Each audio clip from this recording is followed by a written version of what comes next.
Amigos, soy Laisa Torres, esto es Jugando Pelota Dura. Nos enfocamos en esta primera parte en la reforma contributiva. ¿Cuánto va a beneficiar nuestro bolsillo? ¿Realmente serán alivios para el contribuyente? Jorge Colbert Toro te lo dice todo en Lo que no te dicen.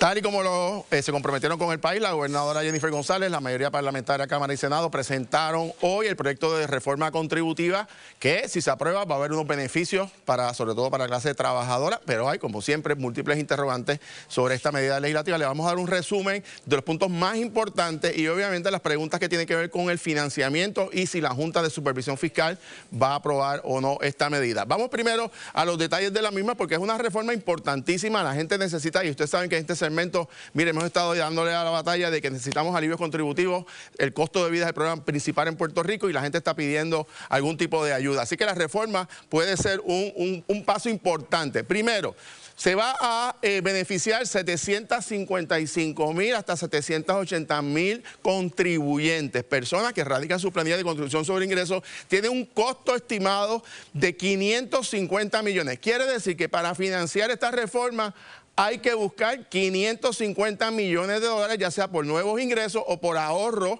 que genere el gobierno de Puerto Rico. Algunas de las partes importantes, va a haber reducciones en las tasas contributivas, los que ustedes pagan entre un 1 hasta un 10% porque se crean nuevas estructuras por ingreso de ciudadanos.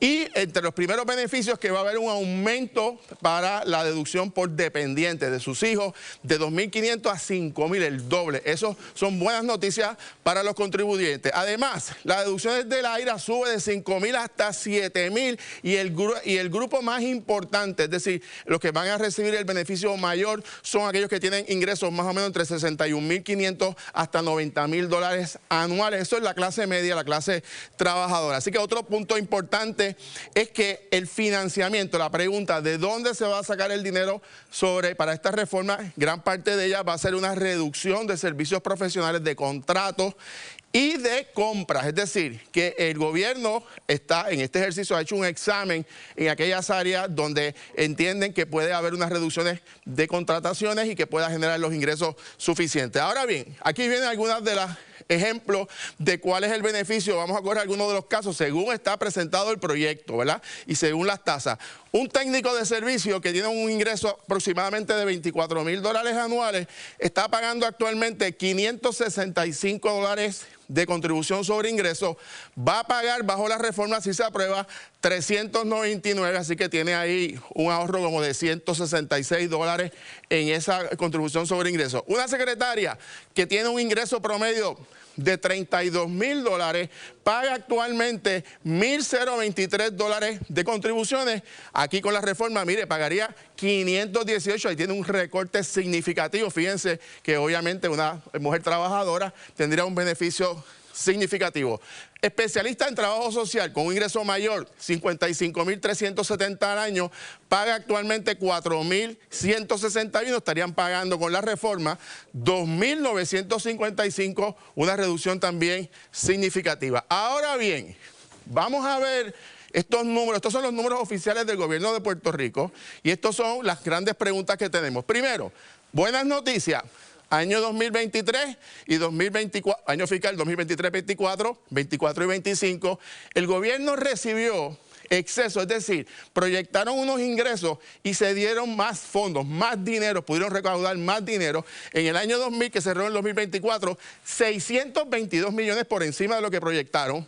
Y en el 2025, 571 millones. Es decir, en 2 años consecutivos hubo más ingresos de lo proyectado.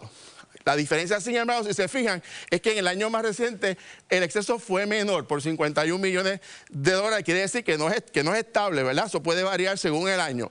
Aquí es la gran interrogante. Miren esto.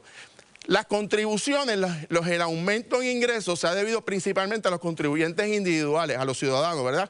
A las personas que radican, sean separadas o sean juntas. Porque ha habido un incremento de 622 entre esos 2 años. Sin embargo, si se fijan en las corporaciones, y esta es una de las dudas, ha habido una merma de recaudo con un negativo 80 millones entre una y otra. Y una de las preguntas que tenemos es que si depende en gran medida del individuo y no de las corporaciones, en un país que está bajando su población, por eso es que usted va a entender por qué la gobernadora quiere incentivar a que haya más parejas, que se casen, que tengan sus hijos, que haya más población, para subir también el nivel de aportaciones al fisco, porque las corporaciones están bajando y la población está en una reducción significativa. Para hablarnos sobre estos detalles, tenemos dos grandes invitados, al presidente de la Comisión de Hacienda de la Cámara, Eddie Charbonnier, y al director de OGP, Orlando Rivera. ¿Cómo están? ¿Todo bien? Buenas noches, Colbert. Gracias por venir. Amigos, Orlando. Saludos. Primera pregunta, ¿cómo pagamos esto? Está buena la idea, excelente. ¿Cómo pagamos? ¿De dónde vamos a sacar los 550 millones? El proyecto incluye, ¿verdad?, visitar ciertos renglones de algunas excepciones que están incluidas, ¿verdad?, para revisitarlas y a lo mejor quitarle esa excepción. Así que cuando hablamos en el macro, lo que tenemos que reducir del gasto público está alrededor de los 200, 250 pero millones. Vamos a empezar por los contratos. Ustedes señalan que va a haber una reducción en los contratos de 5% aproximadamente. La pregunta es si va a ser, ¿todos los contratos se les corta 5% o cortan un montón de contratos que llega hasta el 5% de lo que cuestan los contratos? ¿Cuál de los dos modelos va a ser? El análisis que se hizo es puntual en ciertos servicios profesionales que sabemos que se pueden reducir, ¿verdad? Reducir el rate de la contratación que ya se ha realizado durante este año. ¿Cuántos contratos estamos hablando que han proyectado? Fácil, nosotros podemos reducir los 300 millones de dólares que hacen falta reducir. Le pregunto, porque la gente piensa contrato y piensa en asesores. Está bien que los corten, los voten a todos, fantástico. El problema no es ese, el problema es que hay enfermeras por contrato, que hay profesores por contrato, los profesores de la UPI, la mitad son por contrato, los trabajadores sociales están por contrato. No se van a tocar ninguno de esos contratos. Hemos identificado servicios profesionales que no son esenciales. Muy bien. Los que son esenciales no se están tocando. No se van a quedar. Así que la instrucción de la gobernadora es que el gasto público tiene que bajar. La tarea de la Asamblea Legislativa, ¿empiezan vistas ustedes cuándo? Correcto, una vez ya dedicamos el proyecto, desarrollo el proyecto, que el proyecto de la Cámara es 14, inmediatamente ya el miércoles ya están convocados los secretarios, el componente fiscal, el director ejecutivo, el secretario de Hacienda, el director de la AFAF, miércoles audiencia 1 a 10 de la mañana para discutir todo lo que es el proceso de reforma. Nosotros estuvimos el sábado con la gobernadora de la Fortaleza, discutimos todo lo que es el proyecto más importante de este siglo de la administración, porque le da justicia a la clase media trabajadora, a la Monte Sándwich, que nunca ha tenido alivio. Por ejemplo, hay personas que pagaban poco, pero reciben reintegro por trabajo, crédito por trabajo, etcétera. El público del medio, que es el policía, el maestro, el gerente de banco, el gerente de McDonald's, etcétera. La mayoría de la gente que está en el range contributivo que tú lo presentaste allí, que va desde el 41.500 a 61.500 dólares, que si tú vienes a ver atrás en 1980, eso era mucho dinero. Claro. Hoy día no lo es. Es un salario. Y ese grupo está marcado en una W2 y no tiene para dónde coger. Y nosotros podemos darle alivio a esa gente, sin contar que en el caso de los dependientes, de 2.500 a 5.000. En el caso de los retirados. Eso te iba a preguntar, retirados. El proyecto incluye, ¿verdad?, eximir a los servidores públicos que se retiran del 10% de las liquidaciones.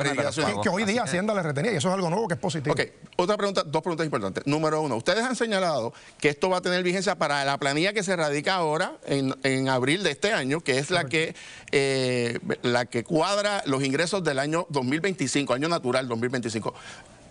¿Tiene el dinero para honrar eso este año? Durante el presupuesto del 2026 se incluyó un 5% de una reserva presupuestaria. Recordemos que la radicación de planilla atiende un año natural y el presupuesto se divide en 2 años. Así que nosotros ya tenemos los 250 millones reservados en este año fiscal y ahora nos tocaría, ¿verdad?, poder identificar el del 2027, que ya lo comenzamos. Y a nivel legislativo es importante porque estamos discutiendo el presupuesto, comenzamos el 1 de febrero, lo podemos ver una cosa a la mano con la otra. Muy bien el director menciona, hay un 5% de reserva que está ahí.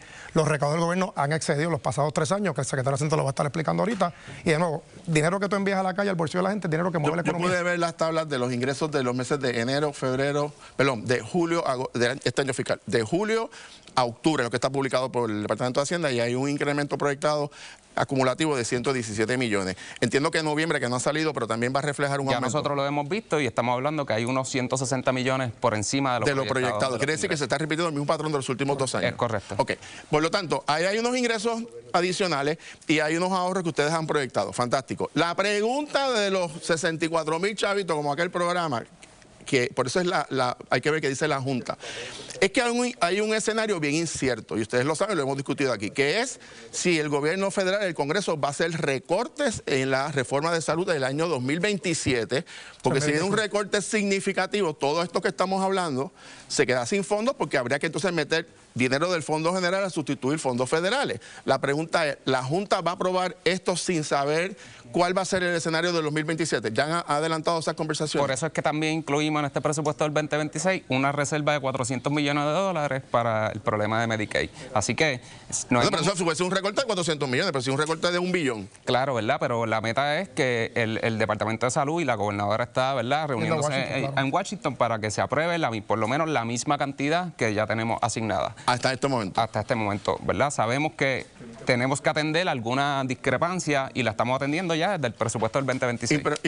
Pregunto, ya empezaron las críticas, obviamente, para eso se trata de que se le está quitando unos beneficios contributivos a los vehículos híbridos, a los vehículos de bajo consumo energético, y que esto es otro impuesto al sol. Primero que no es impuesto. En el caso de los vehículos, vamos a explicar lo siguiente. Eso fue una política pública con buena intención, que se compraban vehículos híbridos. La realidad, la gente está comprando vehículos de lujo, mientras tu hijo, tus niños, tú le compras un carro barato para ir a la universidad y tienes que pagar el arbitrio. Hay gente que está utilizando esto, ¿verdad? Esta es la ley, ¿verdad? Pero lamentablemente son 30 millones que nos cuentan, que vamos a la reforma contributiva, y no está cumpliendo con la intención general que era la ley, que era usar vehículos ¿verdad?, híbridos o vehículos eléctricos. Son vehículos que también usan gasolina. Ahí hay 30 millones y cada centavo de ahorro que se identifique va para la reforma 30 millones, sí. Ahí tiene 30. Bueno, si se compran la misma cantidad de... Sí, se identificaron 30 nada más, en esa nada más. ¿El miércoles cuándo empieza la vista? 10 de la mañana, audiencias 1, miércoles. Gracias, ambos, por haber estado con nosotros. Gracias. Y quiero que regresen para seguir dando la análisis de cómo van las proyecciones de ingresos. Vamos a pasar con Laisa ahora. Gracias. No se retiren, porque de hecho el compañero Ferdinand Pérez tiene preguntas sobre el tema. Adelante, Ferdinand.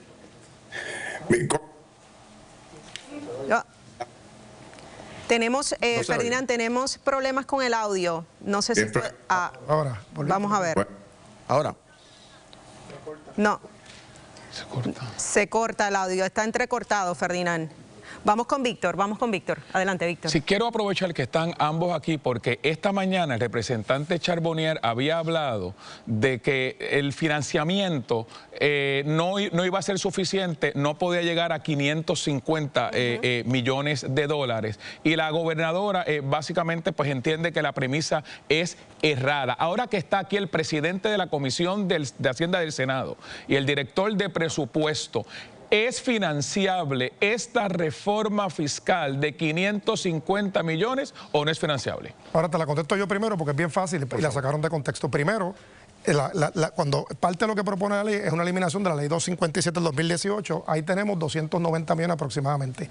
30 millones con los vehículos. ¿Qué es esa, y el miércoles, eso es una fórmula que se establece de Hacienda, que se dan unos descuentos en la planilla que se van a incluir dentro de lo que es la reforma contributiva y la gente va a recibir más dinero como quiera. El miércoles en vista pública, que fue lo que dije, el siguiente, que es lo que muy bien el director comenzó su presentación cuando comenzó aquí, hay unos ahorros del gobierno, no tan solo, ya sea por dinero que sobra, recortes en contratación. La gobernadora ha hablado inclusive de consolidar las agencias de gobierno para generar el ahorro, y eso se va a contestar el miércoles, así que tranquilo, el PNP trabaja en equipo y el pueblo va a recibir su chequecito más grande que nunca y la economía se mueve. Y en adición nosotros hemos identificado que la Junta por año ha presupuestado ciertas partidas sobrepresupuestadas. Cuando vemos que pasa el año, el gasto está por debajo a esa partida que asignan. Y ese ejemplo es tan real que se enmienda el presupuesto. El presupuesto, cuando termina, antes de culminar el junio 30, hay que enmendarlo para añadirle. La Junta es la que lo presenta y lo aprueba. Y viene con el aval de la Junta. Pregunta, la gobernadora de hecho ya ha adelantado que la Junta de Supervisión Fiscal hay aspectos que no avala, ¿verdad?, de esta llamada reforma contributiva. De la Junta de Supervisión Fiscal no aprobarla, ¿qué sucede? ¿Cuál es el plan?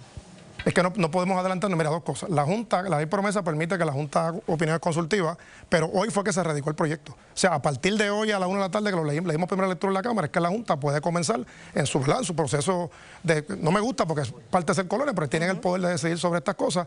¿Qué opina o qué no opina? El miércoles habrá vistas públicas, le haremos todas las preguntas y la Junta, como ha hecho en otras ocasiones, hará sus opiniones. El mejor ejemplo es el presupuesto de Puerto Rico. Trabajamos en equipo y tenemos el primer presupuesto, un gobernador en el primer término, certificado por la Junta, y lo hemos hecho bien y lo vamos a hacer bien aquí también. Ahora sí, tenemos conexión con Ferdinand. Adelante, Ferdinand. No, más adelante estará Ferdinand con nosotros hablando sobre el tema de la reforma. Jorge. Quieren esa misma línea preguntar, o sea, que quiere decir que vamos a suponer que terminan las vistas y la Junta dice, no estoy satisfecha, no tienen los fondos, no la aprueben de esta manera. Ustedes están a punto de lograr el primer presupuesto balanceado. ¿Ustedes detendrían esta reforma si no cuentan con la Junta o van a aprobar algo que después la Junta diga, acaban de descuadrar el presupuesto, se acaba de perder el primer presupuesto balanceado? La jurisdicción de la Junta es decirte dónde tú vas a sacar los chavos. Para eso está OGP, que va a ir a la vista pública, va a decir dónde están. Nosotros le vamos a preguntar. Lo hicimos con el presupuesto. La Junta no te puede decir dónde mover partidas. Es decirte, esto cuesta tanto, ¿dónde están los 550 millones? ¿Dónde los sacaste? ¿Los puedes pagar? Y la respuesta es que están ahí. Nosotros le hemos presentado a la Junta con números y datos, ¿verdad? Y los análisis hablan por sí solos. Ellos tendrían que refutar esos datos que son tangibles. Gracias a ambos por estar con nosotros. Laisa.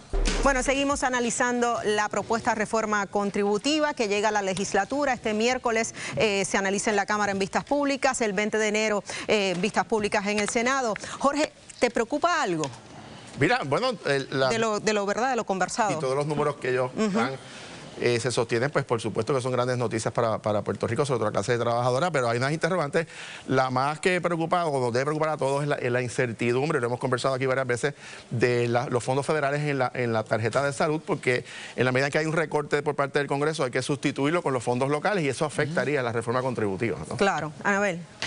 Y para añadirle a eso, Jorge, porque tú hablaste de que parte de lo importante para esta reforma contributiva es que los números que se tengan sean consistentes año tras año. No se puede depender de que un año hay una cantidad para propósitos de hacer una reforma que va a ser permanente y duradera. Correcto. Y en ese sentido, pues me preocupa estos ajustes por agencia o estos ajustes en los ahorros, cuán determinantes o cuán confiables pueden ser para que la Junta, que ha sido muy metódica y muy firme en no dar concesiones cuando no hay una permanencia y una continuidad, pues puedan pasar ese rigor para realmente sea una reforma que la sintamos de verdad. Anabel, yo creo que tú has dado en el punto, o sea, apostar a un financiamiento de esa reforma solamente en las partes de servicios profesionales y en la parte de reducción de gastos, y por lo que veo como que no hay algo que haya certeza o certidumbre,